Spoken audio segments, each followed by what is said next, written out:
Welcome to the International Authors Expo Replay Series. My name is Teresa Page, and I am the host and the facilitator of this new special event.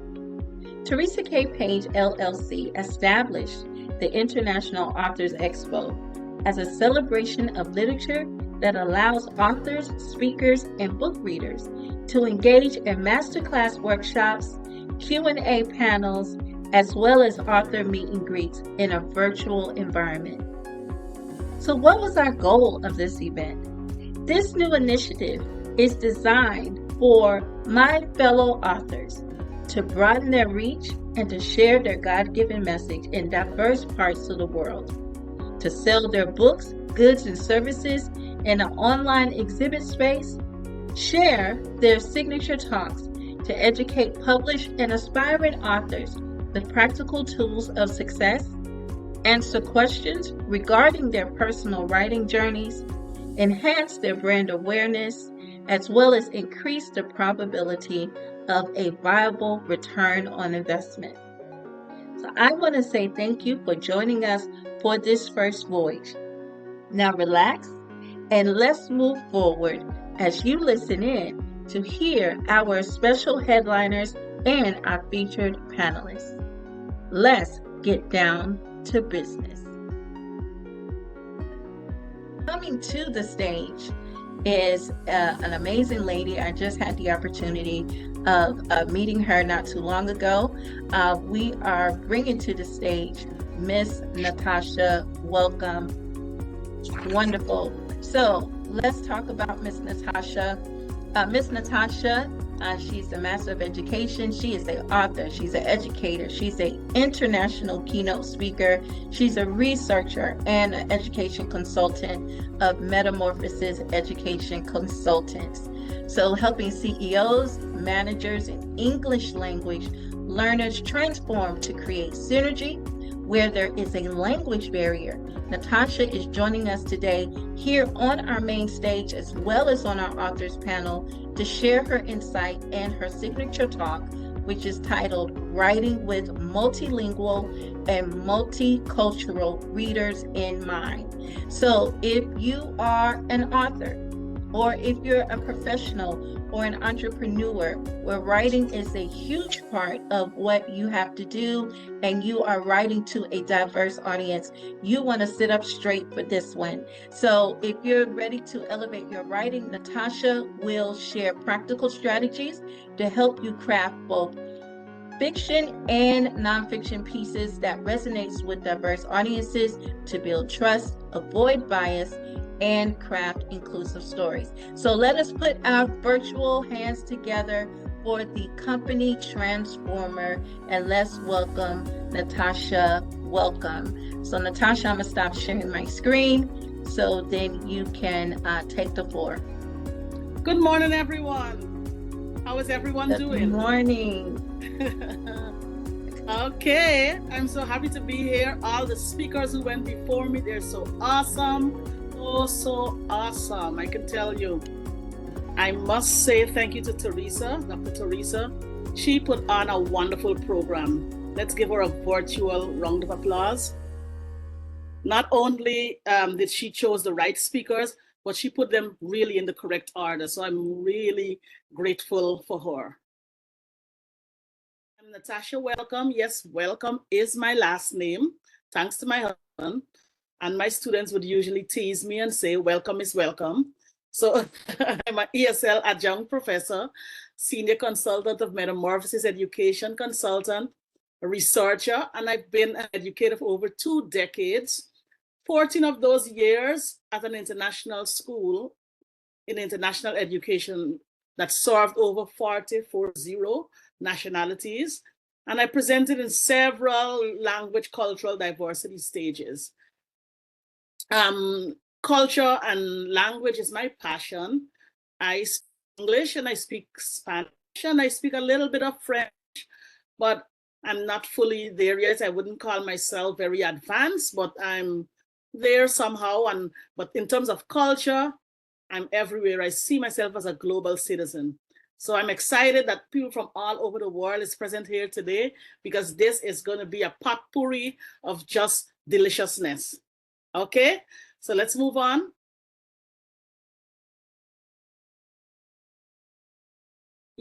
So today, we will begin to develop the thought process of observing people from other backgrounds. Then we will explore how to enhance storytelling to engage diverse audiences. Then we will ask and answer questions, a few quick questions. So that's basically what we're going to do today. The process of involving other people from other culture begins with our thought process. Where does it begin? It begins in a shift in mindset.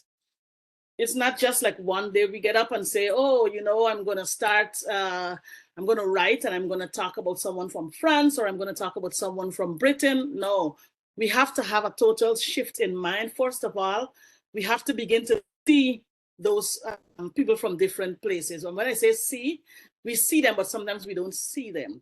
You know, some of us go to an entire event and we only see people who look like us. We only gravitate to people who look like us. We only gravitate to people who are from the places where we're from.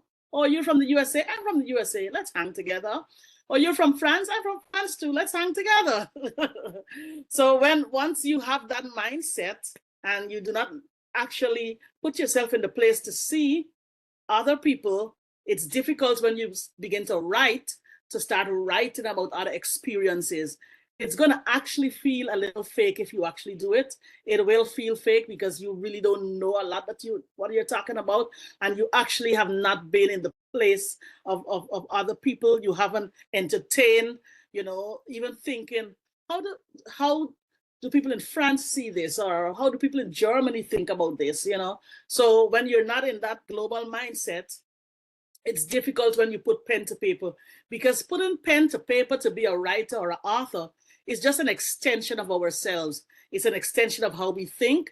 It is an extension of what we do generally on a daily basis.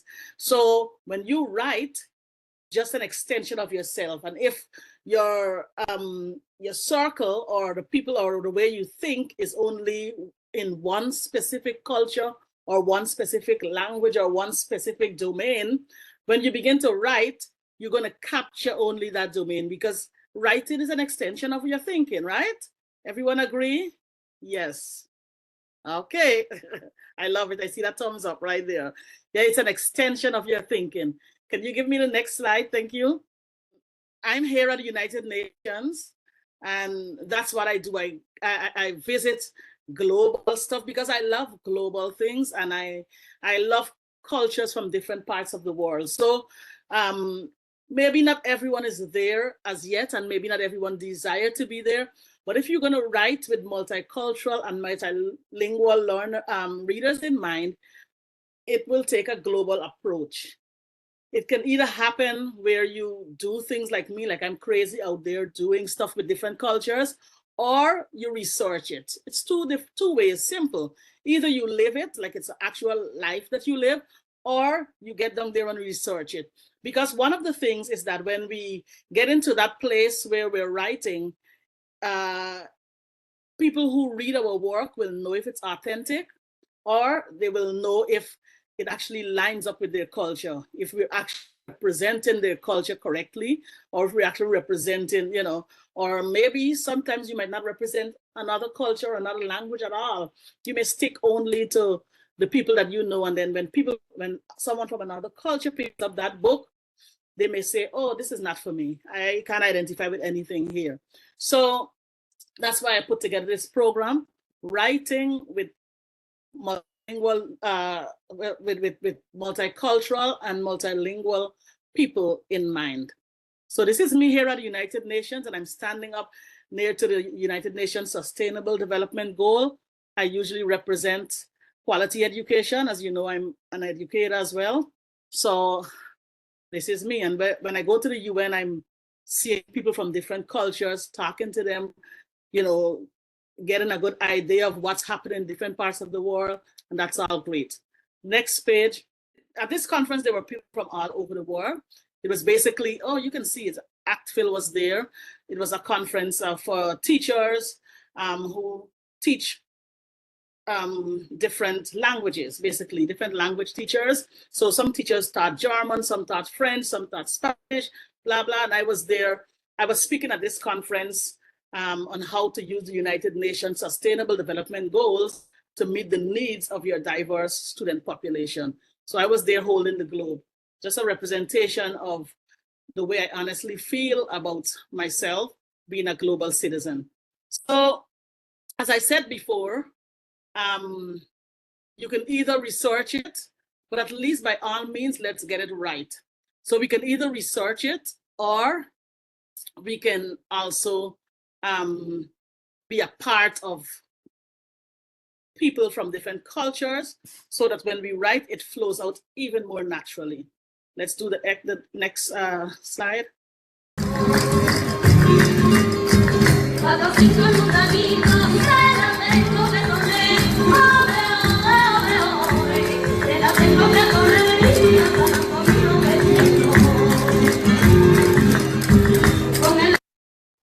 Yes, thank you so much. What did you see? Someone said, looks like fun. Yes, it was fun. And this was actually me at the Hispanic Chamber of Commerce Expo.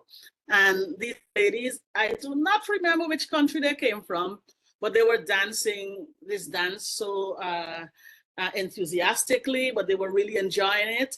And if you could take your camera, if I was able to take my camera and show you around the room, you would have picked up a lot more on the culture, because there was food and, you know, lots of fun stuff.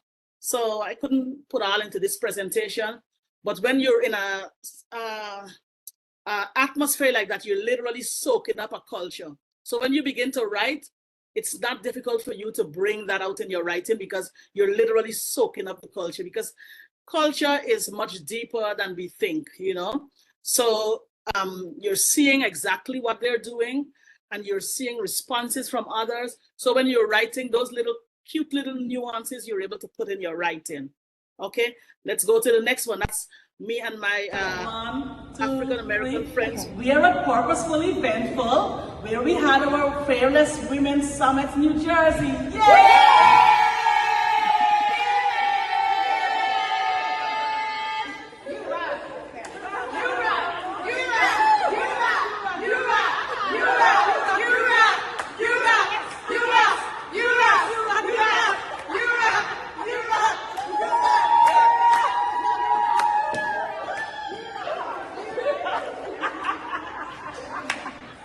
Bye, guys. Okay, so I just wanted to let you understand that the way one culture celebrates is different from the way another culture celebrates. Do you see the difference there? This is actually an event that I hosted 3 weeks ago, Fearless Women New Jersey, and then we just did this. You see that the culture represented there. Most African Americans are quite spontaneous and just do this. We didn't plan. It wasn't something we sit down and plan. Just do this, and we did it, and it was fun. So there's different ways people celebrate because of their culture and because of their background and where they're coming from. But if you have not immersed yourself in that, those cultural nuances, it's difficult to understand. So I find it very easy, and because of what I'm involved in, teaching ESL and being a language cultural consultant and also coaching, I find it much easy getting into these spaces and really soaking up the culture. So when I'm presenting or I'm writing or anything, it's easy to bring that forward, because I just love culture. Let's go to the next one. So when we're writing, there must be cohesion. The cultural context must match food, belief, the daily life, and the language. Now, culture is much richer than we think, you know? It's much more complex than we think, actually. So there are deep down cues, there are deep down nuances, there are deep things that go beyond words and go beyond what we eat and go beyond what we wear. There are deep things that institute our culture. So to understand those deep nuances is to research them, or even to have a friend. Your research doesn't necessarily mean you're going to this great research area and saying to, let me research. You can have friends in those cultures and just talk to them about their culture, So it's a research, but it can be lighter than you actually thinking. It's just talking to your friends about their culture and understanding those nuances, or visiting their celebration and really soaking yourself in that culture and getting to understand those nuances. So there must be cohesion, okay, from one place to the next in our writing. And what needs to be cohesive, it's actually more than this, but I just chose these four: the daily life, the food and belief, cultural context, and language. Can you go down to the next one for me? Yes, generally when we think of culture, this is what we think about. These are some elements of core culture. We think of art. Like if you go to Mexico, you will see art that is unique only to Mexico. If you go to Germany, you'll see art that is unique only to Germany. If you go to Greece, same thing. So art is very unique to culture. Food is very unique to culture. The history, of course, is very unique. And music, okay? I want you to put in the chat. I want us to get a little engaged right now. Put in the chat something from your culture that comes under one of these headings. I know you might not be able to talk about history right now, but just put the name of a song or some type of food in your culture, some type of art. Let's do that quickly. I'm going to be looking at the chat. I'm going to discuss that a little bit. Ah, falafel. I know where that is from. I love it. I love falafel. Let's go. What type of music do you listen to? Oh, someone said dance it's a universal language. Oh, curry. Yeah. That's either, it could be Indian, Caribbean, or Indian from India. Peach cobbler. Peach cobbler, where's that from? I know what it is, but oh, I love Thai. Okay, wonderful. Thank you so much for participating. This is wonderful. So these are some of the core things in culture, but I must say to you that culture goes deep. This is almost like surface culture. Culture goes deep beyond food and history and music and art. The deeper things of culture is the things we talk about and the things we don't talk about, the things we laugh at, the things we don't laugh at. And on a general day, we do not think about those things. But I want you to think of countries right now that you have visited. Each country has specific things that they talk about, especially when they meet a stranger. And people from the UK love to talk about the weather. I know some Caribbean people like to talk about food. Canadians love to talk about their families. So all this is considered culture. You know, the way people interact, especially when force reach you. Yeah, yes, we do. I see Tamia says, I'm from the UK. Yes, we do. Yeah, they love to talk about the weather. That's how they break into a conversation. It's always about the weather. I love it. So yes, these are all nuances that people use quite often. I think my time is soon up, but I'm going to send you, right, Teresa? I'm going to send you a download. It's called a diverse character creation deck. Diverse character creation deck. So it's in the package that Teresa put on in the content area. Please download that package. It's going to help you. And also it's going to help you to really have your character in the correct place and give them the correct thing to do, because the character will need to line up with the actions that perform, whether in your book or whether you're doing a film or whatever. Everything will need to line up. So please download that and have a wonderful day. And I'll see you in the panel. Yes, this can go very far away. I mean, I have lots more slides, but that's good enough for now. Thanks.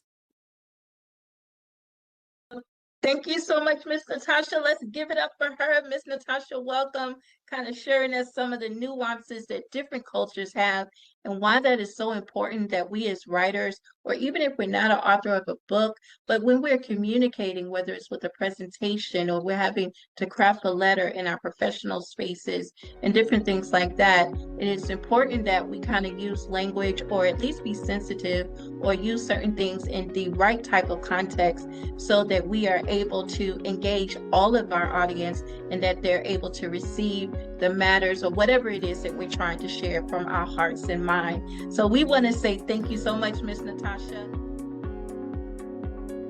Thank you for joining us today. It was such an honor to have you. Remember to take advantage of Natasha's special offer, which is a 50% off coaching gift certificate for writing with multilingual and multicultural readers in mind. See the bio with the important link to take advantage of this special offer. Also contact Natasha via email at info@meconsultants.org and be sure to connect with her on social media at Natasha-Welcome. Now, authors, are you looking for another venue to add into your event repertoire? Well, mark your calendars for the upcoming International Authors Expo for the fall of 2025. This celebration of literature and creativity from around the world will convene via Cisco WebEx on Saturday, October 25th, 2025 from 10 a.m. Eastern Standard Time to 2 p.m. Eastern Standard Time. To learn more, visit teresakpagellc.eventbrite.com for event details and new dates for 2026. So we want to say thank you for joining in for this episode of the International Authors Expo replay series. Remember to like, share, and subscribe. And as always, here's to the journey, and let's move forward.